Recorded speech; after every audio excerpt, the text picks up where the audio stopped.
English premier ലീഗിലെ അവസാന മത്സരത്തിൽ എവർട്ടനെതിരെ ഏകപക്ഷീയമായ 2 ഗോളുകൾക്കാണ് ചെൽസി തോൽവി വഴങ്ങിയത്. ഓരോ മത്സരങ്ങളിലും കൂടുതൽ മോശമായി വരുന്ന ടീമിനെയാണ് ഇപ്പോൾ കാണുന്നത്. എവർട്ടണിനോടേറ്റ പരാജയത്തിന് ശേഷം ചെൽസി പരിശീലകൻ പൊച്ചറ്റീനോ ചില പ്രതികരണങ്ങൾ നടത്തിയിരുന്നു. ജനുവരിയിലെ ട്രാൻസ്ഫർ ജാലകത്തിൽ ടീമിലേക്ക് ഇനിയും താരങ്ങളെ സ്വന്തമാക്കുമെന്നാണ് പൊച്ചറ്റീനോ പറയുന്നത്. നിലവിൽ നിരവധി സൂപ്പർ താരങ്ങൾ ടീമിലുള്ളപ്പോഴാണ് കോച്ചിന്റെ വാക്കുകൾ. ക്ലബ്ബ് ഉടമകൾ ഇതിനോടകം ശതകോടികൾ മുടക്കിയാണ് താരങ്ങളെ എത്തിച്ചത്. അതിനിടെയാണ് താരങ്ങളെ ഇനിയും വേണമെന്ന് പരിശീലകൻ പറയുന്നത്.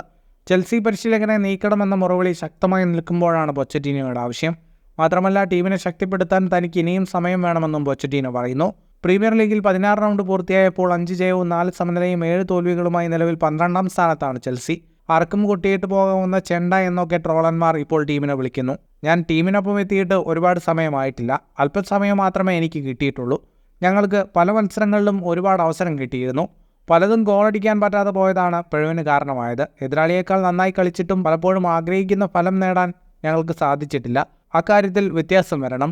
അതാണ് ആഗ്രഹിക്കുന്ന കാര്യം. ഇനി ഒരുപാട് താരങ്ങളെ ടീമിലെത്തിക്കേണ്ടതായി വരും. അതാണ് ഇനി ചെയ്യാൻ പോകുന്നത്. ടീമിനെ ശക്തിപ്പെടുത്താൻ തനിക്ക് സമയം വേണമെന്നും പൊച്ചറ്റീനോ പറഞ്ഞു. ഫുട്ബോൾ ലോകത്തെ കൂടുതൽ വാർത്തകൾക്കും വിശേഷങ്ങൾക്കുമായി സ്പോർട്സ് കഫേ ഇപ്പോൾ തന്നെ സബ്സ്ക്രൈബ് ചെയ്യുക.